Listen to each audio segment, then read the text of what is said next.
Hello, Renegade marketers. If this is your first time listening, welcome. If you're a regular listener, welcome back. Hello, huddlers. Drew Neisser here, Penguin in Chief of CMO Huddles. And today's a very special Drew on Drew episode where I interview myself. Yes, Drew, I'm thrilled to be here. Yeah, you say that every time. Because you're a fantastic interviewer. What's the deal with the lab coat? We just got back from the strategy labs where we were in 4 markets in 4 days. Well, actually, we were in 3 markets physically and 1 market virtually because we had the bomb cyclone. But anyway, it was an amazing strategy lab tour, Boston, New York, Durham, and we talked to about 40 CMOs. And one of the big topics, not the only topic, but one of the big topics was AEO. Interesting. Okay. Well, what's the deal? Why are we talking about AEO right now? And why is it such a critical thing? Well, Drew, finally you asked a good question. The reality is it's pretty damn important that you have an AEO strategy. And it's obvious why. So first of all, we probably should define what AEO is, and it's answer engine optimization. And I just want you to know, you could call it GEO or, LLM search. We've just decided that AEO is just easier. So you got SEO for search engines and you got AEO for LLMs. All right. So we're going to settle on that. All right. I got it. We're going to do AEO. But why are we talking about search engines and LLMs in such sort of revered terms right now? Well, Drew, if you hadn't noticed behind that, without your penguin hat, you probably can't think. But here's the deal. More and more search is running through answer engines. More and more folks are actually taking action as a result of their searches. And this doesn't matter whether we're talking B2B or B2C. And so it's a pretty basic thing. If your brand, somebody does a query in your category looking for your kind of service and you don't show up, you don't exist. So it's a fundamental problem. And it's a nascent science, if you will. People are still trying to figure out. But the goal is to show up, right? The goal is to show up in the answer engine. Can I just ask an important question on this thing? Isn't that hard? I mean, doesn't the answer engines give different results every time? Yeah, they do. And that could be really annoying. I mean, what's interesting is if you're creating stuff, sometimes you want to do 2 or 3 different to see what answers do come up. So yes, unlike SEO where you put in a keyword and you rank in the top 10 or something like that. In AEO terms, what we're talking about is the percentage of time that you show up in, let's say 100 searches. Do you show up once? Do you show up 30? Do you show up 70? And so it's still a big deal. It's a small number now relative to all searches, but it's just going to get bigger and bigger and bigger. And looking at the way Google is integrating Gemini, it's quite likely that in the next 18 months, we won't be thinking about these two as really different things. Okay, that's kind of profound on its own. So thank you for that. Let's talk a little bit about some of the things that Guy Yaleef shared. Guy is from Webflow. Webflow was the sponsor of the strategy lab. And what was great about Guy is he provided meaningful insight and stats that they have been able to test on not only their site, but the thousands of sites that are hosted on Webflow. So question is, we live through SEO and social search. Why is AEO different? The hat thing is really a trick. It gives me time to think about the question. So thank you for indulging me on this. So there's the interface shift. Obviously, AI gives one synthesized answer, one, instead of 10 links. Now, depending on, some of them provide, like Perplexity always gives you the links, and sometimes you have to ask for the links on the other ones. So visibility now completely depends on being cited by the model. Okay, cool. So you mentioned Guy and you were about to talk about Guy and then you forgot about Guy. Let's talk about what made him sit up. What made the room, all 40 CMOs, whether they virtually there or not, what made them sort of get excited and really pay attention? So he described it as a massive opportunity, and it's a window similar to the early days of SEO, where with a few little tricks up your sleeve, you can actually show up in AEO in some of the engines. And he also provided some practical tactics that can move these citations really quickly. I thought, and I really enjoyed that because we had a lot of fun going through some of the things, and you provided specific examples. Okay. All right. Well, that was a little vague. I'd like you to get more serious about specific things that is going on with LLMs. So specifically, people are putting in 30 words long, like, I am looking for a software that competes with this software that is perfect for an enterprise of this side with these types of problems, and boom, you're at 30 words. And so that changes a lot. So suddenly, when you have queries that are a long list of questions and scenarios,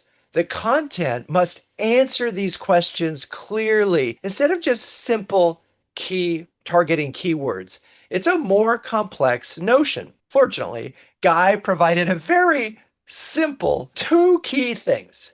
One is making sure that all the questions that you think your customers or prospects might have are on your website. And it's interesting, it's not just about having a gigantic FAQ. One of the light bulbs that went off for me is a Guy and his team tested just adding Q&As on the bottom of their most popular product pages. And it's fascinating because just doing that, and they did it on 6 product pages, and I've got some numbers, I'm going to have to look it up here. 57% of new citations in 2 weeks. Same content, just adding Q&As. So yes, you want to have FAQs on your website that answer the common questions, but even reshaping your content, still have a blog post, still have really good research, but add the Q&A. There was also some talk about the power of adding a table of contents. So you might have and so you add the table of contents up front, you have the blog post, then you have the Q&A, and they saw a slight lift with just doing those things. You already have this content. That was the unlock for me. We've got lots and lots of content that performs very well on a search basis, but it doesn't have the Q&As. Boom, we can do that. Okay, so that's just taking your content and making sure that you've got Q&As with all of that content. And so you now are starting to cover a lot of possible Q&As. Is there anything technical that a Guy prescribed? Well, funny you should ask, and thanks for that softball to a point. Yes, there's this thing called schema. And schema, don't ask me exactly what it is or to define it, other than it's bits of code that the LLMs understand and can search and can find the content that you're providing for them. LLMs want the content, want the schema. Most websites don't have it. In fact, you can go to Webflow and you can have it create schema for you. It's very easy to do. I've actually been able to do it, but not every website, frankly, our Wild Apricot website with CMO Huddles can't support schema. So you may need an engineer, a website engineer to help you get the schema up, but it's key that you have it. So you may not know what the word means, but add it and you'll watch the number of citations show up. Okay, can we just step back and talk about why we should care about AEO search and that kind of traffic when it's not that much to most web pages now? Fair enough. Good question. We are ahead of the curve here, but an important part of this is you may not get that much traffic from LLMs right now. But what's interesting is for most websites, most companies are seeing a far higher level of conversion, 4 to 6 times. And again, companies measure conversion. Are we talking about converting them to a mailing list, or are we talking about actually selling all the way through? But these folks have actually qualified themselves to a much higher degree. So it doesn't surprise me, even if they're just signing up for your newsletter, it doesn't surprise me that they are doing that at a much higher rate than your average visitor. Okay.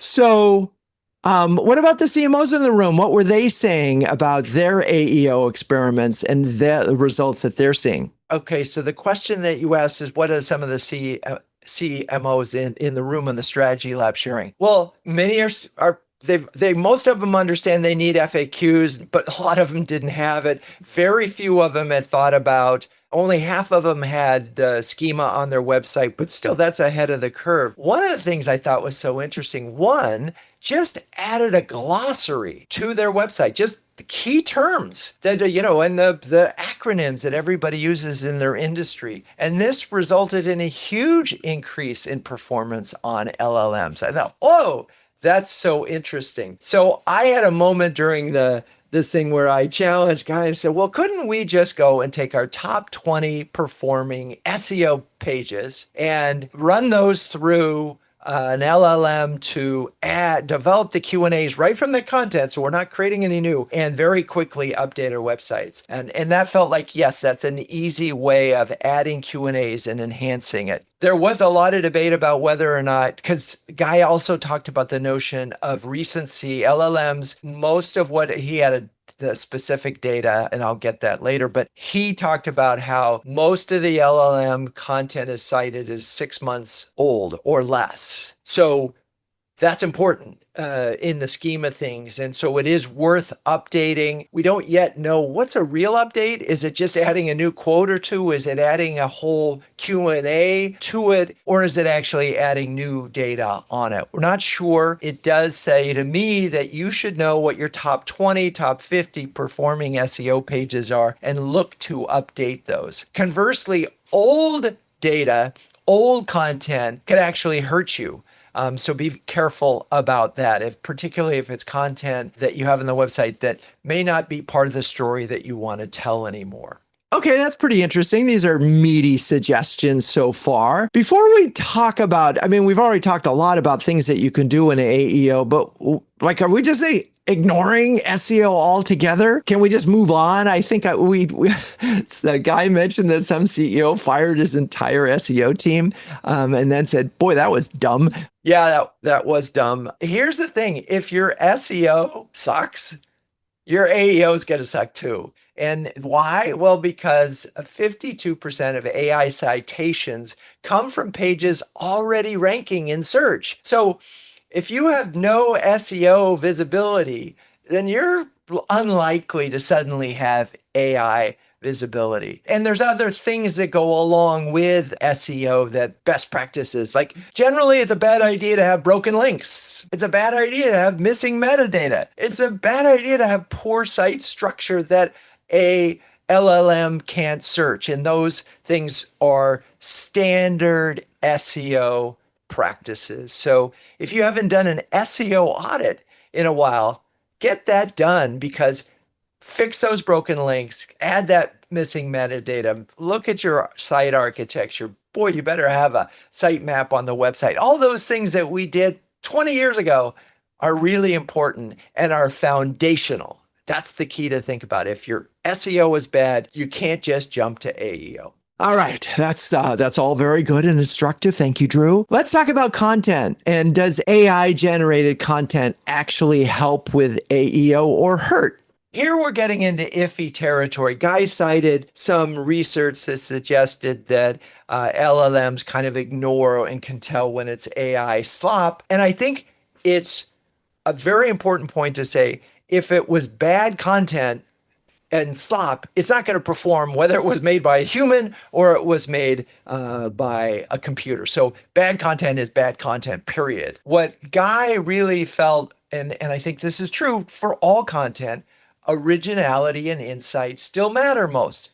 Duh, right? If your content is mediocre, if your editors are mediocre, it doesn't matter whether you use AI for 70% or 20%. But if you have original content and quotes and research data and a human overseeing it that is an expert, if you use the AI to pull together the content and then massage it, it's not a problem. I also want to emphasize that, at least at the moment, any of the tools that say they're looking and they can tell whether this is AI generated or not are incredibly inaccurate. So it's important to do that. So I don't think you would necessarily be able to say this piece is 20% LLM written and therefore it's okay. It's about your standards and your originality and your insights. If it is smart, if it reads well, if it has content that is of value to your customer, then the LLMs will appreciate it. So Guy did talk about that quite a bit. Yes, so thank you for that. Did he talk about spammy AI? We're going to hit that one hard twice. More content is not the goal here.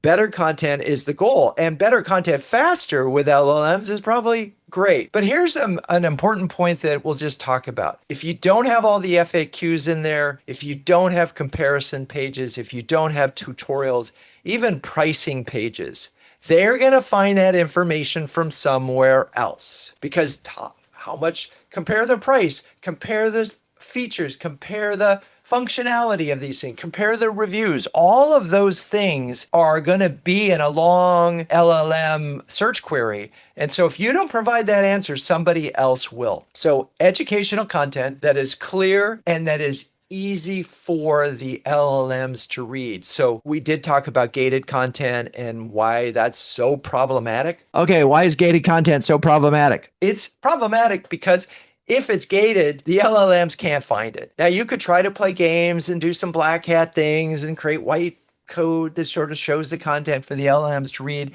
Guy's not a fan of that. That's black hat stuff that will probably get caught and you'll be banned or you'll be punished for it. So I guess the question that I ask all the time is, if your content is worth paying for, then gate it. If it's not, don't bother. The chances are, if you do a good enough job providing highly informative content with a unique and distinct point of view that adds value consistently, your prospects are going to come to you and they'll say, I'm ready, let's talk. So how did the conversation go? And were there some surprises in the source of data where LLMs are actually pulling their answers from today? Okay, this was really interesting and there's some controversy in it, but company websites are still the primary source. You still need a great website with really great content that the LLMs can crawl. Okay, other sources do matter. YouTube and YouTube transcripts. Right now, I guess the LLMs can't actually watch the videos, but if you put the transcripts on YouTube, they're going to cite those and find those. Blogs, forums. This is a big moment. PR is back. Because if you're cited in these other places and you get coverage in something that the LLM considers important or authoritative, then yeah. But websites first. Now, this is a moment where we move to a whole nother area of conversation. Okay, you've got me on an edge now. What are we talking about, Drew? Is it Reddit? Wow, you read it my mind. Yes, Reddit. And I'm going to veer off a little bit because in two of our conversations, we had Eric Eden join us. And Eric has become a Reddit god. If you're not following him, definitely do. But he talked about Reddit and on a couple important things to know. One, they do have an influence on some of the answer engines. Both, I think, Google and OpenAI have done deals with Reddit to pull their data. There's a joke in the industry that Reddit is where marketing goes to die because, and I know many CMOs who've been banned from Reddit for, acting like a brand instead of a human, which is a funny thing to say, isn't it? Yes. So Reddit has a role here. Eric is now like literally a king. He's in the top 1%. And he mentioned some important data that I'll throw out. One, Reddit has something like 120 million daily users and billions of monthly visits. I think it's 4 billion. And the LLMs are citing Reddit content quite frequently right now. And again, it depends on the product, the category, and so forth, because some, if they're not talking about your product or service or category on Reddit, then it's not going to come from there. All right, interesting. But what else you got on Reddit and why? What's the real insight here? The humans on Reddit tend to be considered authentic. Things get voted up and down. You develop karma, you earn your points. So the search engines kind of feel like if you get a positive statement or mini on Reddit, that's a credible source of information. Similarly, the trust radius, the G2s, trust pilots also play a part. We don't know exactly how much, but they do play a part. Okay. What's the opportunity for marketers if Reddit conversations are influencing AI answers? Okay, you're really veering into an area that I know little about. I have not personally played on Reddit, but Eric Eden, who has done this quite successfully, talked about getting in there gently, stepping into the pool, participating thoughtfully and with your name, telling people who you are. But then he said, as you get there, building communities that you can control. And obviously you want to monitor conversations about your category. It's hard to say today that it is worth dedicating 1 or 2 employees to Reddit, but I think it's fairly certain that Reddit will grow in importance in the coming years. So don't ignore it. I don't know if you're going to get a return on investment today, but there's a learning curve. So you probably need to start. All right. So CMOs are listening. They want to start tomorrow and really get going on proving their AEO performance. What are 3 first things they should do? 1, identify the top buyer questions. Now, you could probably do this with your SEO team. You can also sort of start playing on the LLMs. You could also use some tools that are out there that are starting to do this for, there's a lot of them. I'm not, the top, both SEMrush and Ahrefs are offering tools. And I think there's another one, perhaps it's called Posture. I may have that wrong because again, I'm not using that one. So that's one thing you can do, which is identify your top buyer questions. 2 is you can create structured content that answers them. And by structured content, we are talking about Q&As that literally go long tail question, long tail answer with as much honesty and straightforwardness. And, if you've got facts, even better. And then the third thing is add the schema markup language to your website. Okay, those are 3 pretty simple things. All right. What kind of questions should marketing teams start answering on their websites right away? That's a good question. Yeah, I know. I thought of it. So yeah, thank you for that question. Nice softball one. One, think about it when you do your own thing. You typically do comparison questions. I'm looking for a tool, let's say an LLM monitoring tool, compare Ahrefs and SEMrush's new tools relative to the leading standalone AEO tool. Comparison questions. If you don't help answer that question, then you're going to be ignored. Number 2 is, what's the best tool for X? And again, this means you understand the problems that people are trying to solve. And a version of that might be, how does this product work? Because a lot of times you don't actually know. Like, I'm not as sure how SEMrush or Ahrefs actually work when it comes to LLM monitoring and help you figuring out what are the right questions to ask. So that's what people are searching. Are we, are the CMOs behind? Are we still in the early days? Is the window closing? Super early days, similar to the early days of SEO. And there's a lot of testing going on. I strongly encourage you benchmark where you are today. It's easy to do, by the way. Webflow, go to webflow.com/AEO, put your domain in there, have it run a report, and you'll get a general sense of where your website is. The nice thing about having some benchmarks is you can then start to see, can we make some headway, whether or not you invest in specific tools? Okay. So we're still early, but some first movers, if you do this right, you can dominate citations. So don't dilly-dally on this one. What questions? So you have this dialogue. What questions were CMOs really struggling with at the strategy lab? Well, I'm not sure struggling is the right word, but they just, one, they wanted to make sure that their SEO team could be their AEO team. And the answer to that is absolutely, because good AEO, good SEO, it also translates to good AEO.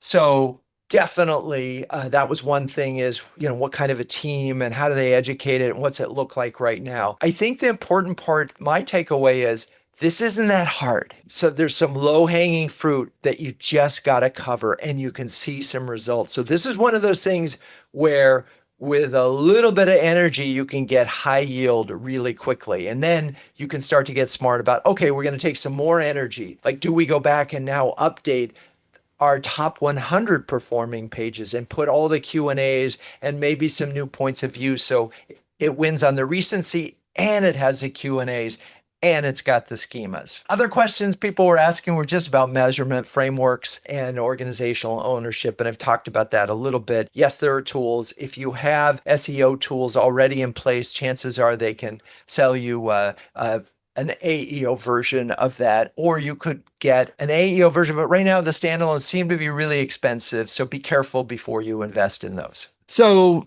were the questions about who owns AEO and, where does it fit in the organization? Yeah, to a little bit. Yes. But it's clear. It's an easy one. SEO team, AEO team. If you're good at SEO, you'll be good at AEO. Just let them rip, help them organize. And again, early days, lots of speculation. You can test your way to success. Okay, so is it true you're speaking at an AEO conference in San Francisco on April 2nd? Yes, funny enough, with the folks at Pepper and then AJ Gandhi, where CMO Huddles is participating. Now, fortunately, I'm a moderator. I'm not I'm not the expert, but good friend Amanda Kalo from One Mind will also be there because there are AEO and SEO implications of what she's doing. So I'm excited about that. Also, while we're here plugging away, don't forget that we also in April, starting on the 7th, we'll be in San Francisco for the Strategy Lab, and then we have one on the 8th in Palo Alto, and then we have one on the 9th in Seattle. So super exciting. And I'm going to be at HumanX. So lots of places for you to see me. I can't promise that I will be wearing the penguin hat. So it's time to wrap up. You've been talking a long time. If you had to leave CMOs with one piece of advice about AEO right now, what would it be? Okay.